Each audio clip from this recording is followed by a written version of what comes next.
Welcome everyone to our series of interview on the Tai Chi Without Borders. Today we have the presence of my brother, Tai Chi brother and friend, Mr. LAWRENCE Wong, and he's in Hong Kong now, and we here in Brazil are doing an interview with him. Here we have Professor Marcus Meyer, Young Style teacher, and Violeta Sun, Wu Style practitioner, Levis Litz, Chen Style practitioner and teacher, and Chen Wang, Young Style teacher. And we are very happy to be here in this interview. Well, and I am Stephen, Tai Chi teacher and Chen Style. So Lawrence is my Chen Style brother under the flag of Grandmaster Chen Xiao. So today we are going to start this interview approaching a view of someone who lives in Hong Kong, and he's a Chen Style teacher, and how does he get along with his life and his experience. And here in Brazil, we're going to enjoy this interview. So I'm going for the first question, as always. Lawrence, how did you start your Tai Chi Chuan experience? What did you did before as martial arts, and how you come to just all this way until today, and how did it change your life in several ways, I suppose? So you have the word. Take your time. Don't hurry. Tell us your Tai Chi story. Yeah. Okay. Thank you. Thank you for the invitation, and I feel very honored tonight that I'll be able to talk to all you guys all the way from Brazil. And yes, my name is Lawrence Wong. I'm born in Hong Kong, and when I was young, I like martial art already, and Bruce Lee at that time was, someone that I really worship, want to follow on and so on. But later on, during the years that I found that actually I want to sustain my martial art. So I want to do something that, I can do it for a long, long time. And then when I was working, because I'm such a workaholic, I tend to tense up a great deal and cannot feel relaxed. It come to a stage that I need to go for massage once a week at least before I can go to sleep. And I told myself, Lawrence, this is not the right way to do it. This is a passive way. You need to control your life. So you need to do it in an active way. How can you learn how to relax? So I picked Tai Chi Chuan. But even among the Tai Chi Chuan, that it take me a few years to decide which style I want. So I view it, Chen style, Yang style, Wu style. And at the end, I choose that Chen style because it suits my style. And then, so back in the year of 1996, I was representing my company, going around to China to do all kind of infrastructure development, investment. Then one time I went to Henan, and then I discovered actually Chen Village is the original place for the invention of Tai Chi Chuan. So in 1996, I actually, during one weekend, I did not go back to Hong Kong. I told my boss, look, it's too troublesome at that time. Traveling is such a hassle to China. So I said, might as well let me spend a weekend that will not incur expense to the company. I stay in China, Henan. Then I actually went to Chen's village. I was looking for Master Chen Wang. But at that time, he was already away in overseas teaching all over the world. So I said, no, if I want to do something, I want to do the best. If possible, I want to learn it from the best master. So actually, I waited for him for 13 years.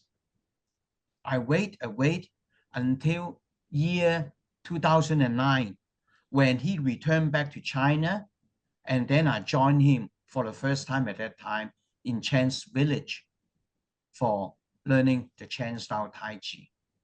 And ever since that, I have established a indissoluble bond with Chen style Tai Chi.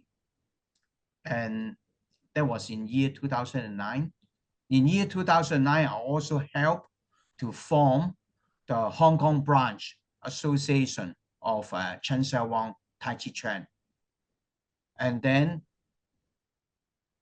there was in 2018, then I become the head of Hong Kong branch. Okay, that's just only a brief history of me. I actually went to study in UK as well. My parents was very keen for me. I actually do not come from a very rich family, typical middle class later on family. So my parents sent me to UK. So I had spent 7 years in UK. So that's why, you know, that allowed me to learn a lot more about the foreign language, English. And I believe that I actually able to communicate between the East and the West to bridge the culture. And right now, on behalf of Chen Wang Tai Chi Chuan, I'm the one that coordinate with all the overseas disciples on behalf of my master Chen Wang. And I actually heard about Stephen a long time ago, but I was so happy. That was last year, end of December last year, that I actually managed to meet him. Why we can get on so well? Because of one common thing. We all like Tai Chi, and we have a common language. That's Tai Chi, and then we talk about our life, and then we have become so good friends. And now tonight, I thank you for allowing me to get to know more friends that we have things in common, and that's Tai Chi Chuan. And there's now actually I get retired when I was in the year of 2018. I resigned from position of a general manager, and I decided to spend the rest of my life devoted on the promotion on Tai Chi. And also I teach a little bit on Tai Chi theory, Tai Chi in terms of management in the MBA course in the University in Hong Kong. And I do it out of because I want to share my experience. I was trained as a civil engineer. So, so I built many things around the world, in Hong Kong, in Australia, in China, in Singapore. I even work in Taiwan too. So when you see my video that I will talk about, I was involved with the Macau Ferry Terminal. And whenever you come to visit Hong Kong, I would be more than happy to show you places be interest to you.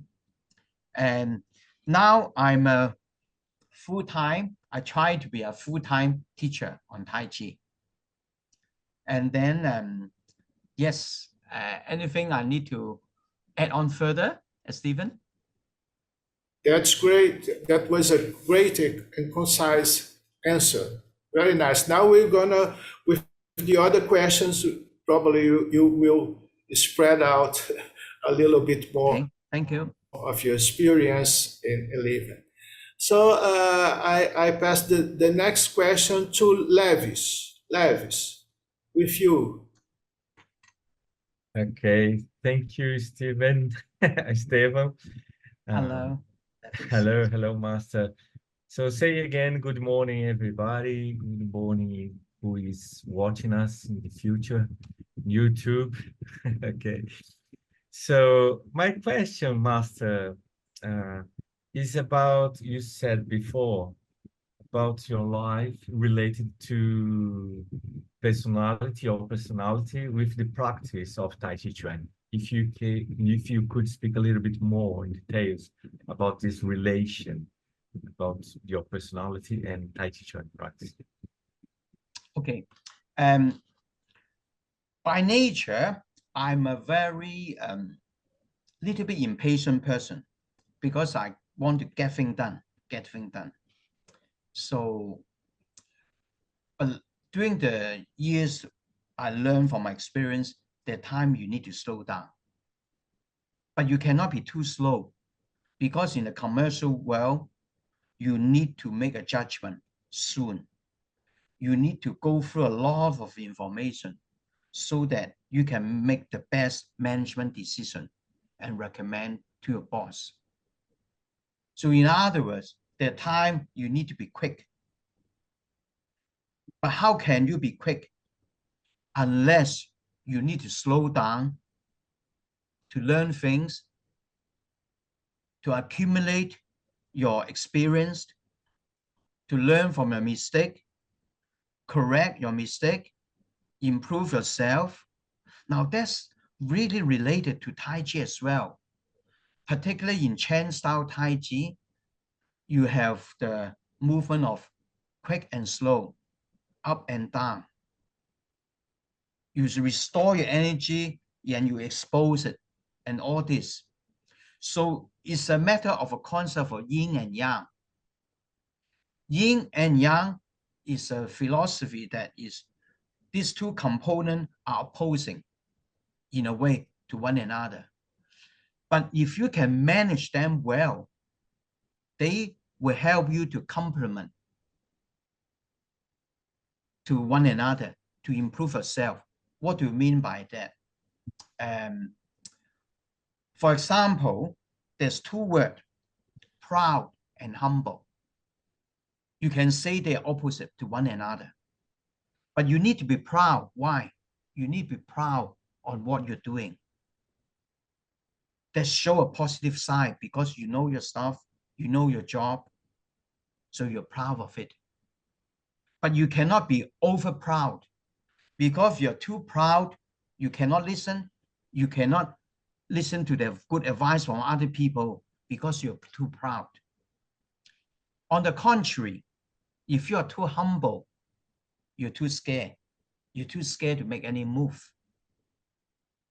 But if you're humble enough, you're willing to open your heart to listen to other people.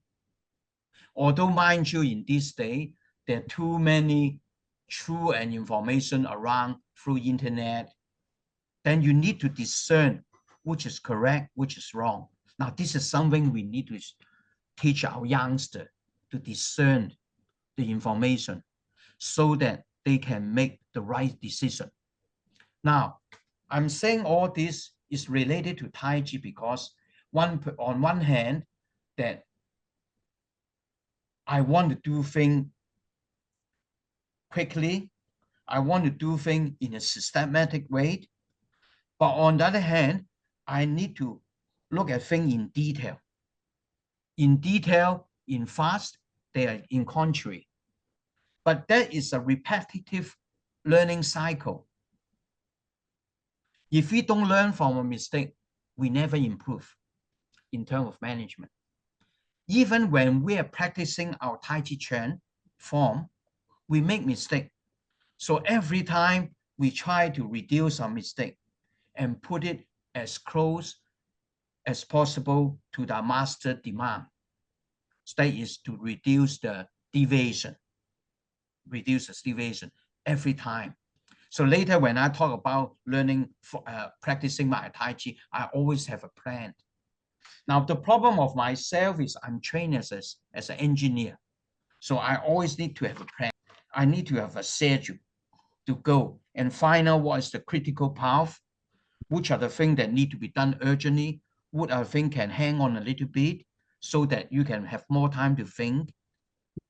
So when you are watching at my video, filmed by the Phoenix satellite TV, I was saying that, it suits to my personality, Tai Chi, because on one hand, I don't want to be fast. On the other hand, I need to be slow. So make sure that I do all the things right in the right sequence. It's contradicting and it's not. In a way, it's demanding. Demanding that, you need to be experienced so that you be to be fast.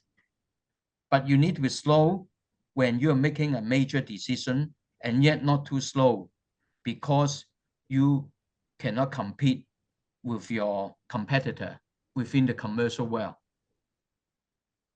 So I hope I have answered your question that about my personality, why Tai Chi Chuan suit me well. Because Tai Chi Chuan helped me to slow down. By nature, I'm sometimes a little bit impatient. I want to get things done quickly. But Tai Chi Chuan slowed me down so that I can learn, pick up wisdom throughout your life. But now I'm come to a stage that, I want to pass on my experience to the next generation. And I don't want them to repeat the mistake as I did, like in terms of management, like in dealing with people, or even in Tai Chi Chuan. I have go all the wrong way. And I'm always, even today, I want to make myself to improve my teaching method so that my student can pick up my skill as soon as possible, because time has changed. In terms of marketing strategy, when we were younger, what do we have? We don't have mobile phone. We don't have video games. All we can have is mom and daddy take us to go to watch a film, a cinema. That's a great thing of the whole week already. So then the rest is, maybe if I can join to learn some martial art, that's great. But now today, the kids have too many choices. And so that how can we sustain the beauty of Tai Chi Chuan, and we continue to promote it and pass it on to the next generation? And that will be a challenge to us. And that could be, of course, the different topic we talk about, how to do that. Yeah. So have I answered a question, or maybe you want me to add on further? Yeah. Indeed, you did answer. It's very hard to do that nowadays. I think in the past as well, but nowadays it's to combine, to have this balance between to do something very slow and sometimes to understand it and do the application into our lives. Exactly when we talk about this yin-yang dynamic movement. And when you talked about this pause, talking about this pause of our lives, and when we have new students, and when we introduce that posture, Zhang, which is my next question to you, Master. So could you share with us some of the potential benefits to the Tai Chi Chuan learners of practicing Zhang, and what is it in a few words? In your own. Thank you.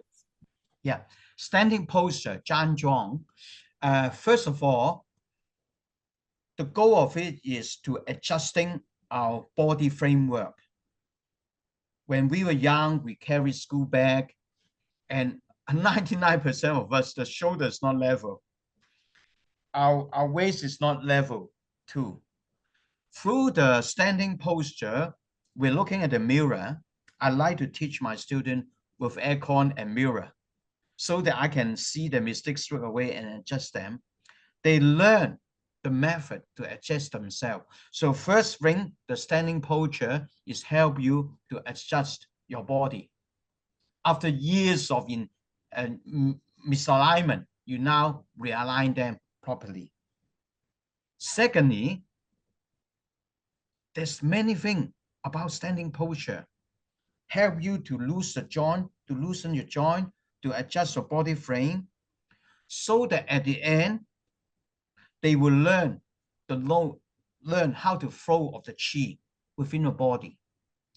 So the second statement I like to make about standing posture is you have dynamic within static. You're standing, you think, oh, it's boring. No, there's a lot of things you need to do, not just adjusting your posture. You learn, do it cautiously or subconsciously, the flow of qi. 3 dimensions.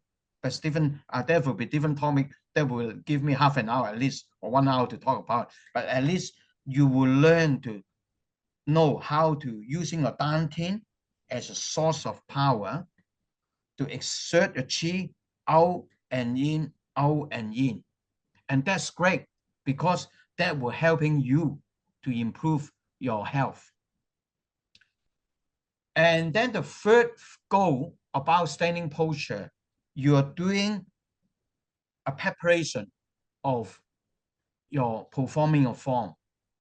When you were doing your standing posture, this is a preparation of performing your form, because you learn to know to get back the dantian. What's dantian? The dantian is a source of movement. You learn how to use your dantian to change your body bit by bit, joint by joint. So in short, I think that's very important to the beginner. But mind you one thing, you must tell your beginner, that's my experience too. After you do your standing posture for a month or so, you feel pain a bit all over the body. What's that? Now, 2 reasons. First of all, maybe you need to readjust your standing posture to do it properly. Secondly, because for a long time, your body or maybe your heart never talk to your body. Your body telling your heart, brother, I'm having pain here, I'm having pain here. But you're too busy to listen to your body. And now, through this process of quietness, the moment of quietness, your heart begin to listen to your body. The body is telling you, I have pain here, I have pain there. Okay, good, you know it. So you need to adjust your body. You need to take care of your body. Your mind knowing how, beginning to take care of body, which is very important. We are all too busy. We are so busy that sometimes we ignore our health too. And now the body says, look, brother, help me, have a rest, give me a break, all this. So in other words, standing posture, in short, that, within a few sentences, that's important of having the standing posture, even for the beginner. Okay, Master, I'm delighted with your words. Thank you very much, because I think we could talk about 3 or 4 lives just about it, because there are so many details and things to be discussed. Yes. Thank you very much. You're welcome. Marcus, Stephen. Okay, I will pass the word to Violeta. Violeta, it's your turn now. Hi, hello everybody. Thanks for the invitation. It's a pleasure to be here with all these practitioners and professors of Tai Chi Chuan. And I have a question for Master Lawrence. Although I think part of my question you have answered when you talked about your Tai Chi Chuan personality. But basically, is how to convince the new generation that's coming, that's already there, of the importance of slowing down. How can Tai Chi Chuan help with this daily life and this so fast daily agile life that we have now? with all the technology and everything. Yes, thank you. Yes, you're right. Unfortunately, for the young generation, they all love to have instant noodle, everything fast. They don't want to go through the learning process. You just give me the answer, but they don't appreciate the learning process, the advantage of all this learning process. You and me have one similarity. My PhD is also on management. My first degree is in civil engineering, second degree in MBA, that's related to business administration. And because I have been able to work for a few largest corporate in Hong Kong, so I have gained a lot of some very important commercial data. And I need to make use of this commercial data so that people in a business world, or maybe in general, could do their thing better. So that's why I end up with my PhD in logistic management, actually. Going back to your question, that how do we convince the younger generation to be slowed down? Everything, if you want to be fast, you must learn how to be slow. Because when you slow down, you can see things clearly. When you slow down, you can see the movement. For example, you're watching a movie. When the movement slow down, things are more dramatic and more clearly. Why you need to slow down before you become fast? When I work for this corporate company, they all compete to one another. They all want to do well in that annual turnover. So they always want to be the #1 richest company in Hong Kong. But trouble is, a lot of time they just follow on. They don't slow down to think. There are times they make mistake, and we're helping the boss to unwind the mistake. And that is a frustrating exercise. People need to slow down to learn other people's mistake. You learn other people's mistake, you become smarter. You become smarter, then you become fast. Now, the trouble is, how are we going to convince? Now, that is my theory.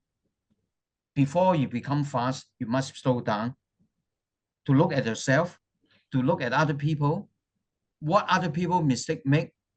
Then you become wiser, you got the wisdom, then you can become fast. Actually, there's a rule of universe. If you understand the cycle of the universe, then you become wiser. But trouble, when people are young, they refuse to learn that. They still want to go through the naive way in a way, which I did too. I tell you, frankly speaking, that is another talk. I can talk to you for hours on that, how naive I was. So I think in short that, that's the thing. Before you want to be fast, you need to be smart. How can you become smart? You need to slow down to learn other people's mistake, become part of your wisdom. And trouble is, how do I implement it? You're right. I teach management in EMBA in the University of Hong Kong, Chinese University of Hong Kong. And I translate my corporate experience and put them into the Tai Chi theory. That's how now I'm able to communicate with you in terms of answering your question. And yes, can you ask me a bit more so that guide me to answer you more? Say, for example. I think for the moment it's great. I mean, I think for the time we have, I'm very happy with your answer. Maybe we can arrange another meeting another day so we can go maybe 2 or 3 hours to talk about this. But thank you very much for your answer. I think we should go on with other questions for the moment. Okay. Thank you so much. Thank you. You're welcome. And now, Chen, Xiao? Shang, your question. Yes. So we are very happy to have you, our special guest. And my question is, what do you think of Tai Chi Chuan getting into the Olympic Games? Okay. Now, if you look at our practice of Tai Chi, in short, that we can classify in the three ways. One is we call it Tai Chi exercise, just moving along in the park and not to be too serious. It's just a social gathering. That's what's happening now in many parts of Hong Kong. Yes, okay. So that's the one type. Okay, not too serious type. Second type is the traditional Tai Chi, which I'm promoting, which I'm learning. There's Tai Chi that, it's more than a martial art. It's a health cultivation, life cultivation. And for me, with my business background, I want to put Tai Chi into the business context. And the business context, I want to have Tai Chi inside there too. Now, this is a second type. Now, the third type is the performing Tai Chi. I think that's the one you're referring to. Yes. Can that type of Tai Chi get into Olympic Games? I think it needs a concerted effort to convince the committee of the Olympics, because if karate or judo will be able to get into Olympic Games, why can't we? But one thing is about the performing Tai Chi. Personally, I think it's overdone, overstressed. You don't know how many sportsmen they get injury. They become, cannot move at all because of this performing Tai Chi. It's too dangerous. It's too dangerous. So in one way, I enjoy watching them, but I don't watch them too much because I still want to go back to stay and practice more on my classical Tai Chi. For me, for my age, I would never able to get to there. If I could have a second start again over my life, yes, I might consider that too. Yeah, but not at this stage. I accept what I'm getting. So I think we still need a bit effort to have that to get into Olympic Games. Unfortunately, in this world now, politics come into it. Politics that, who is the main dominator in the Olympic Games. If they dislike Eastern culture, so to speak, then that will pose a difficulty to face the reality to have that soon into the Olympic Games. But I believe people are working on it. And I hope what happens is, even within the Olympic Games, they have two types. Classical Tai Chi, so that you and I and our members can go and join the competition for that. And the other one is the performing Tai Chi, which is very difficult. They have three keywords for this performing Tai Chi. First of all, it must be difficult. Secondly, it must look very beautiful. And thirdly, you must jump very high. But with such, it might pose some dangers. As long as they have good trainer to look after the student in performing Tai Chi, I think it will be all right. Yeah. But for us, for laymen or normal people, we need to be careful on that. Yes, have I answered your question? Yes, thank you. I agree with you. Yeah. And I think that for the future generations, for the young people, that was the concern of our previous talk, right? It may be a good effect, a good impact on bringing these young people, right, into practicing Tai Chi. Yeah. Okay, thank you very much. Maybe Yes. can I share a little bit more related to our pre-interview question that I answer, that I improve my Tai Chi. I feel that I can see the improvement within the 4 years, last 4 years, including 3 years of COVID. That within that 3 years that I have gone through a lot of quarantine. 1 quarantine of 21 days, 2 quarantines of 14 days, and a 4th quarantine of 7 days. Now, I lose a lot. I lose my freedom to travel. I promised my son that I would take him after his graduation. We go to Italy, we go to Spain, and we go to Portuguese and so on to look around the world before he start off his full-time job. I miss that. That's gone. On the other hand, because of this lockdown, I locked myself into my room. Particularly during the quarantine, I stay inside a room. So what do I do for that 21 days? I cannot wasting my time. So what I do is I plan ahead what I want to do.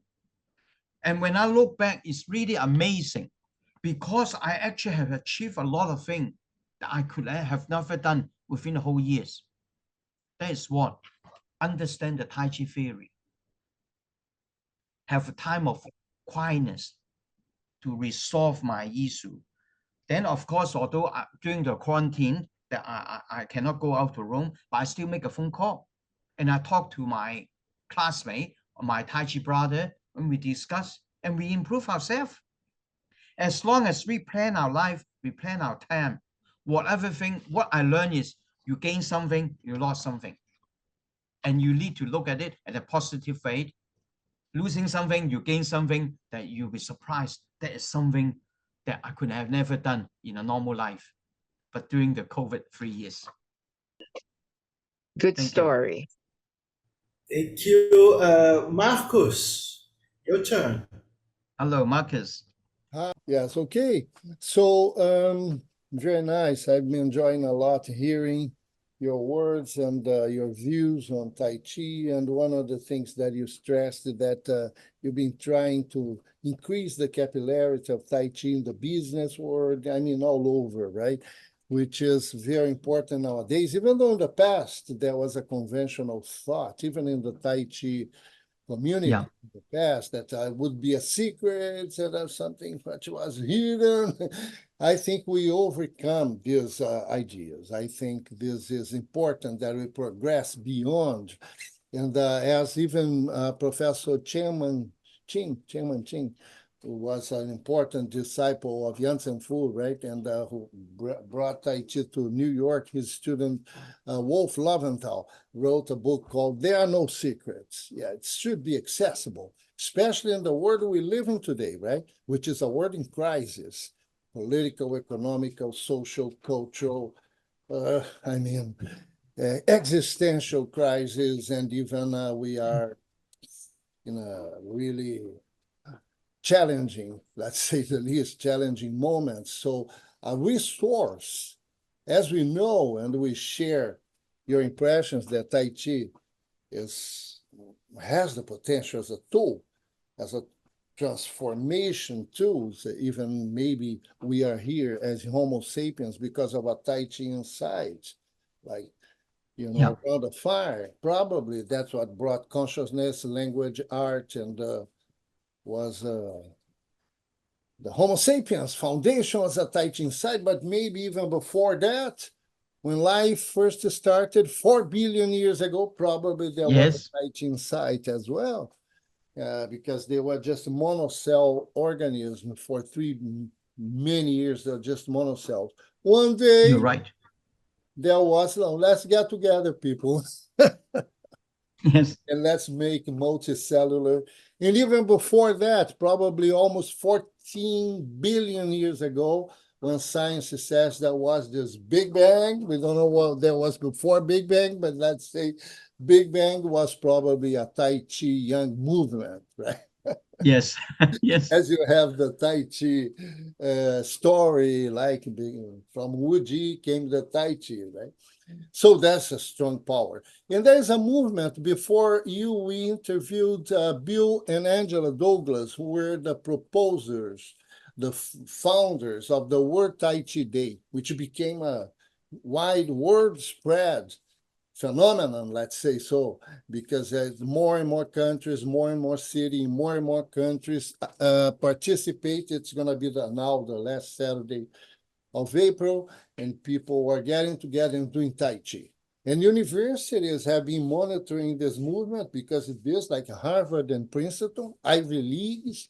They are showing, for example, of course, I mean, much evidence for the personal benefits of someone who practices Tai Chi, we all know. But also, Princeton has been studying the social benefits in a city in which more people practice. You know that there is a decline of criminal rates. So that's so interesting because the waves are inside, right? Neuroscience of Tai Chi has been showing that when you do Tai Chi, you breathe a few minutes already, you changed your brain pattern, synaptical processes. We are building our brain at every minute, even now. And we are very much possessed by high peak brains, beta, delta waves. And Tai Chi puts you in a ocean deep waves, which there are not so many peaks. And there is like you surfing this high amplitude, not high peak waves, which is beneficial for our brain. And you know about waves, right? You're a scientist as well. So waves, they reverberate inside and they reverberate outside. So I'm not talking about mysticism, I'm talking about science. And then Yes. you see the phenomenon of the Tai Chi groups. You reverberate for everyone who is there, and the pattern, brain pattern. We are building our brains at every day, at every instant. And Tai Chi is a formidable, powerful, potent tool. So there is this movement by the same people who proposed the World Tai Chi Day, Bill and Angela Douglas. They have now a movement called the Global Transformation Project. And they are proposing the United Nations. They want to reach 1 million signatures. I even put the link in the chat if you like to maybe, you know, spread the word in your groups and in Taiwan, the business world, that not only Tai Chi, but 5 what they call mind-body education. 5: Tai Chi, Qigong, yoga, sitting meditation. And nowadays, people are talking about mindfulness practices, which are based on the same principles, but I mean, it's a new format.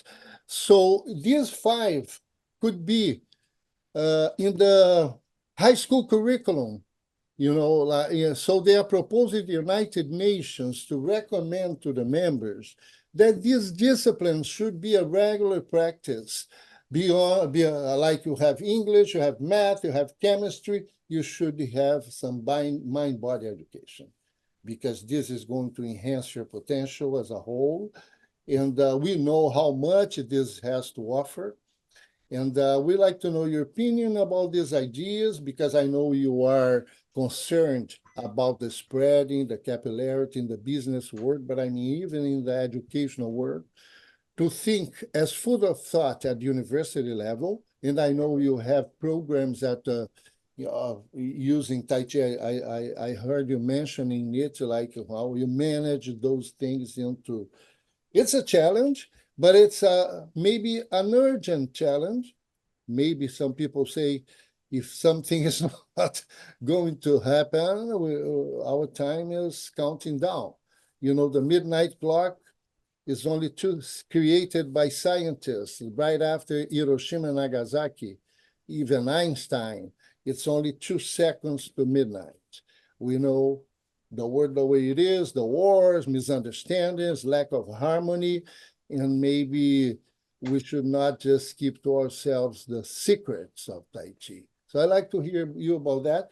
There is even the site which you can click afterwards and maybe please sign yeah this petition. give me the link. Yeah.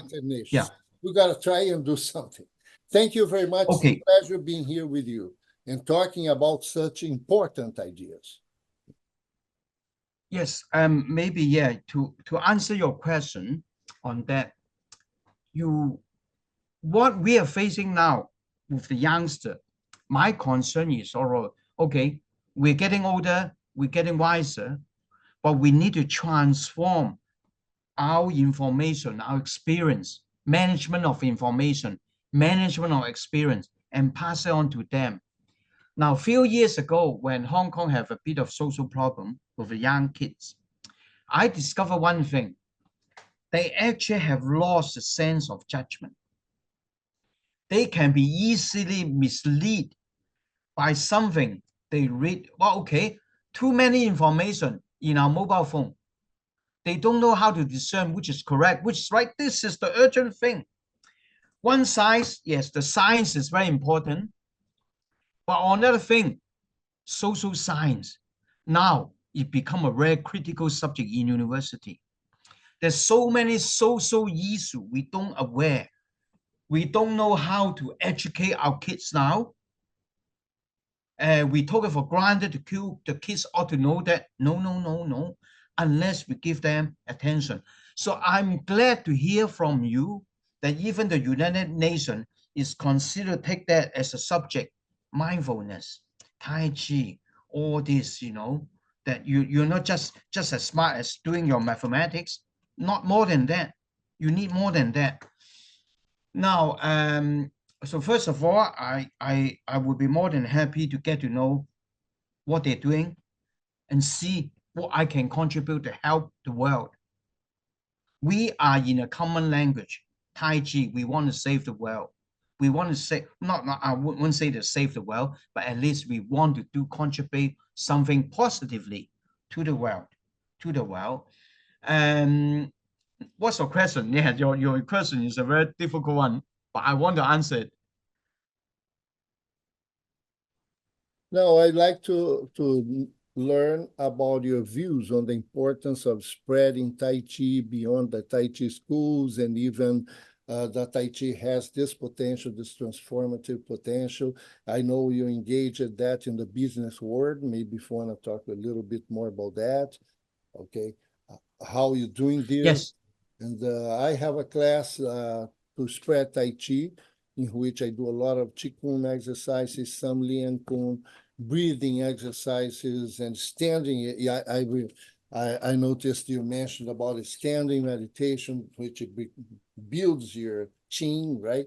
So I think these people have been trying a little bit of this Qigong practices, let's say, so in schools, and they already realizing how important it is for students. I have a Tai Chi student who is a teacher. She is a high school teacher, and she's doing some breathing exercises, posture, like the tree posture, universal pilot posture, which is the opening posture. And then you stay there, it builds your inner strength, right? So this has impact on the students' behavior, cognition, even in the way they pay attention to classes, and it's been amazing. She's been reporting these activities, like little Tai Chi-based principles activities can be transformative, really transformative here and now. So I'd like to hear you about these things. Okay, yes. Okay, and can I share you an example? One of my students, he actually went through my website and he called me up and he said, I want to learn Tai Chi from you. After I look at his CV, he is a university lecturer. During the 3 years of COVID, he did nothing and just typing, and said, I'm so stiff. But after 1 year of lesson from me, he has stopped it to eat painkiller. He used to take painkiller every day. And now with all this stretching exercise, with his determination to get something from me, which is Tai Chi, and now he told me, Master, I don't have to take painkiller. So in other words, there are people with a good reason to come and approach me to learn Tai Chi because they have a body problem. And I treasure them because they value the value of Tai Chi. But I want to spread Tai Chi beyond that. I want the kids know all about it. In fact, now my market segment, so to speak, on promotion Tai Chi actually is between the age of 30 to 50. People at the executive level. Okay, that could be right in a way, but people told me, Lawrence, you should tell your words to the school kids. So this year, my business plan on my Tai Chi Chuan promotion, that I want to work on teaching the kids Tai Chi, not too difficult, but train the determination for the goodness. For the goodness. Because that's in echo with you that, you over your side of the world, that you want to take that as a subject in the secondary school. That's fantastic. That's fantastic. And let me know how you're getting on. Give me the link and see what I can do to helping one another to achieving that. Because what make my life so wonderful now is, after I retired, I have enough of the business world. I want to do something back to the society, back to the next generation. So because I never frightened of death, because as long as we born to this world, we already going through a cycle of getting sick, getting old, and getting die. We cannot get away from that cycle. And I believe you're right that we actually, when we leaving this world, we go to another dimension. I was still talking to you guys, but in a different frequency, when we are in another dimension of non-physical world. If we appreciate that, we don't frighten of it, and let us enjoy every moment we have now. Let us not just enjoy getting wine or getting drunk, but let us enjoy doing something more useful. And so I'm not sure whether I have answered a question or not. For this year, someone remind me, Lawrence, you too focus on one segment. Why don't you do something for the school kids as well? And not just only on the young executive between the age of 30 to 50. Trouble is, in a way, I'm too academic. I'm too systematic. When I teach my student, I want to teach them a theory. You understand the theory, then you do practice.